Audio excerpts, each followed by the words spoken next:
Konnichiwa, what's up?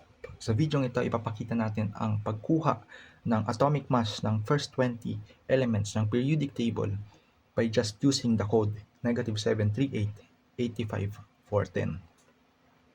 And dito, ina-assume natin na yung atomic mass ng isang element is just twice its atomic number.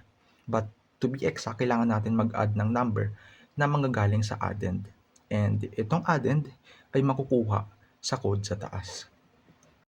For instance, sa first 10 elements, ang kanilang atomic mass ay makukuha gamit ang code ng -738. And dito, gamit ang cycle, i-convert natin yung decimal na 738 into binary. So, doing that, meron tayong 10, 111, 000, 10.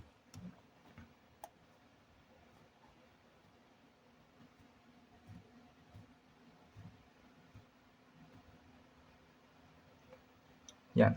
So, itong negative sign, i-reserve natin ito sa unang addend, which is ito, -1. And dito, ang atomic mass is just twice the atomic number plus the addend. So, to be exact, 2 times 1, that's 2, minus 1, that's 1. 2 times 2, that's 4, plus 0, it's still 4. 2 times 3, it's 6, plus 1, that's 7. 2 times 4, that's 8, plus 1, that's 9.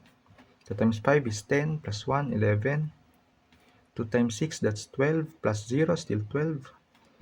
2 times 7, 14. 2 times 8, 16. 2 times 9, 18, plus 1, that's 19. And 2 times 10, it's 20. And same lang nang gagawin para dito sa 11 to 20.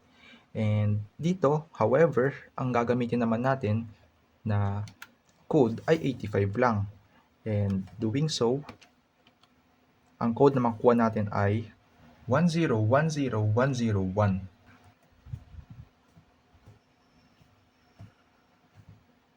And itong tatlong to, ito na automatic yung 410 natin sa taas. And doing the same, 2 times 11, 22, plus 1, that's 23. 2 times 12, 24. 2 times 13, 26, plus 1, 27. 2 times 14, 28. 2 times 15 is 30, plus 1, 31. 2 times 16 is 32. 2 times 17 is 34, plus 1, 35. 2 times 18, that's 36, plus 4, that's 40.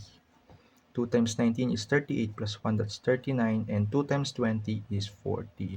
So, ito na ang atomic mass ng first 20 elements ng periodic table. So, makukuha natin ang atomic mass nila by just memorizing the code above. Kung gusto nating i-extend pa, siguro hanggang 50, magdadagdag lang tayo ng code.